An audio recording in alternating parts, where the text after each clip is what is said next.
Assalamualaikum warahmatullahi wabarakatuh. Kami dari kelompok 4 yang beranggotakan Rista Oktaviani dengan NIM 63030020046.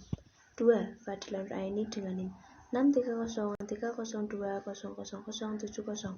3. Ahmadul Furqon dengan NIM 63030020057. Pengertian PPh pasal 21. PPh 21 adalah pajak atas penghasilan yang dikenakan atas penghasilan berupa gaji, upah, honorarium, tunjangan, dan pembayaran lain dengan nama dan bentuk apapun yang diterima oleh wajib pajak orang pribadi dalam negeri sehubungan dengan pekerjaan atau jabatan, jasa, dan kegiatan. Unsur-unsur PPh pasal 21. 1. Wajib pajak. 2. Pemotongan pajak. 3. Objek pajak. 4. Tarif pajak. Wajib pajak PPh pasal 21. 1. Pegawai tetap. 2. Pegawai lepas. 3. Penerima pensiun. 4. Penerima honorarium, yang berarti orang pribadi yang menerima atau memperoleh imbalan sehubungan dengan jasa, jabatan, atau kegiatan yang dilakukan. 5. Penerima upah. Bukan wajib pajak PPh 21. 1. Pejabat perwakilan diplomatik dan konsultan atau pejabat lain dari negara asing. 2. Pejabat perwakilan organisasi internasional sebagaimana dimaksud dalam Keputusan Menteri Keuangan Nomor 611 KMK 04/1994 sepanjang bukan warga negara Indonesia dan tidak menjalankan usaha atau pekerjaan lain. Pemotong pajak. 1. Pemberi kerja baik orang pribadi. 2. Bendahara dan pemegang kas pemerintah. 3.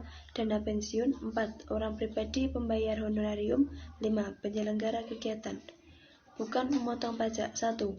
Perwakilan diplomatik seperti kedutaan besar negara sahabat. 2. Badan atau organisasi internasional seperti organisasi PBB. Baik, saya akan melanjutkan presentasi dari Mbak Fadila Nuraini. Terima kasih kepada Mbak Fadila atas waktunya. Sekarang kita akan membahas tentang objek pajak PPh pasal 21, yaitu penghasilan yang diterima atau diperoleh pegawai tetap, baik berupa penghasilan yang bersifat teratur maupun tidak teratur. Contohnya, penghasilan yang diterima atau diperoleh penerima industri secara teratur berupa uang industri atau penghasilan sejenisnya. Ketiga, upah harian, mingguan, satuan, dan borongan. Seperti misalnya perusahaan bisa menggaji karyawannya setiap hari atau mingguan. Yang keempat, premi asuransi yang dibayar pemberi kerja. Premi sendiri merupakan sejumlah uang yang wajib dibayar oleh setiap nasabah yang terdaftar kepada perusahaan asuransi sebagai penanggung. Lalu fungsinya itu sebagai pengembalian keuangan kepada nasabah yang terdaftar atas kerugian yang terjadi padanya di kemudian hari. Pengenaan pajak sendiri atas premi asuransi di Indonesia sampai saat ini masih masuk ke kategori jasa, bukan jasa kena pajak atau non-JKP. Perhitungan premi asuransi sendiri masuk ke dalam perhitungan PPh 21 dengan tarif 5% sampai 30%. Yang kelima, uang tebusan pensiun. Menurut Peraturan Menteri Keuangan Nomor 16 atau PMK 3/2020, penghasilan yang dibiarkan sekaligus kepada penerima pensiun dikenai perhitungan pajak kena final. Yang keenam, honorarium. Honorarium itu imbalan yang diberikan baik kepada PNS maupun non-PNS yang terlibat dalam penyelenggaraan kegiatan pelayanan, pemerintahan, dan pembangunan yang dilaksanakan oleh pemerintah daerah. Yang ketujuh, imbalan, seperti imbalan bunga, yang dimana dalam undang-undang telah mengatur mengenai ketentuan umum dan tata cara perpajakan. seperti misalnya imbalan sehubungan dengan pekerjaan atau jasa yang diterima dalam bentuk alami ataupun kenikmatan. Yang kedelapan, penghasilan natural yang diberikan oleh bukan wajib pajak. Seperti misalnya pada perhitungan PPh 21 bahwa natura atau kenikmatan berupa pemberian beras, gula, atau bahan pokok lainnya dimasukkan ke dalam tambahan penghasilan penerima pada saat perhitungan PPh 21 atas gaji karena suatu perusahaan termasuk wajib pajak penghasilan PPh final. Tidak termasuk penghasilan. 1. Pembayaran oleh perusahaan asuransi. 2. Penerimaan dalam bentuk natura. 3. Iuran pensiun dan THT yang dibayar pemberi kerja. 4. Natura yang diberikan oleh pemerintah. 5. Kenikmatan pajak yang ditanggung pemberi kerja. Pengurangan penghasilan yang diperbolehkan. 1. Biaya jabatan, khususnya untuk pegawai tetap, yaitu besarnya biaya jabatan ini ditetapkan dalam Peraturan Menteri Keuangan Nomor 250 atau PMK _03 2008 tanpa melihat memiliki jabatan atau tidak.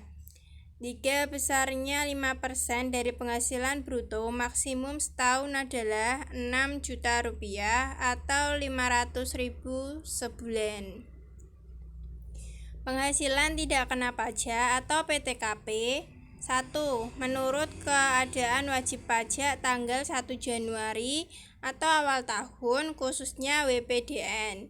2. Keadaan pada saat dating ke Indonesia khususnya WNA. Tarif pajak PPh pasal 21. Seperti waktu kita menghitung kemarin kan sudah dijelaskan. Tarif pajak PPh pasal 21 lapisannya kena pajak dalam RP tarif pajak sampai dengan 50 juta, 5%, di atas 50 juta sampai dengan 250 juta, 15%, dan di atas 250 juta sampai dengan 500 juta, 25%. Di atas 500 juta, 30%. Sekian presentasi saya akan dilanjutkan kepada Mas Ulil Furqon. Kepada Mas Ulil, saya persilahkan. Perhitungan PPh pasal 21. Bapak Budi bekerja di PT sebagai pegawai tetap. Beliau mendapatkan gaji pokok 5 juta per bulan dengan tunjangan transportasi dan makanan 1 juta. Beliau belum berkeluarga dan tidak memiliki tanggungan. Berapa PPh 21 Bapak Budi pada bulan Januari? Diketahui penghasilan gaji pokok 5 juta, tunjangan 1 juta, pengurangan biaya jabatan 5%, PTKP 54 juta. Ditanya PPh 21 Bapak Budi pada bulan Januari. Jawab perhitungan. Gaji pokok 5 juta, tunjangan 1 juta ditambah sama dengan hasil bruto 6 juta. Pengurangan. Oke, biaya jabatan diperoleh dari 5% kali 6 juta sama dengan 300.000.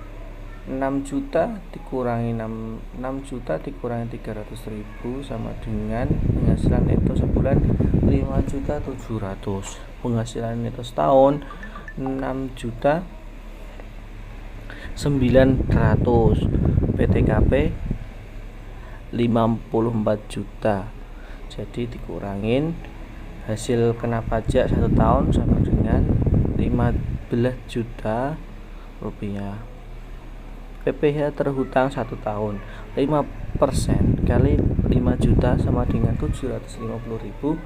PPh pasal 21 PPh pasal 21 bulan Juli dari 750 dibagi 12 sama dengan 62.500.000. Jadi sekian dari kelompok kami. Kurang lebihnya mohon maaf. Wassalamualaikum warahmatullahi wabarakatuh.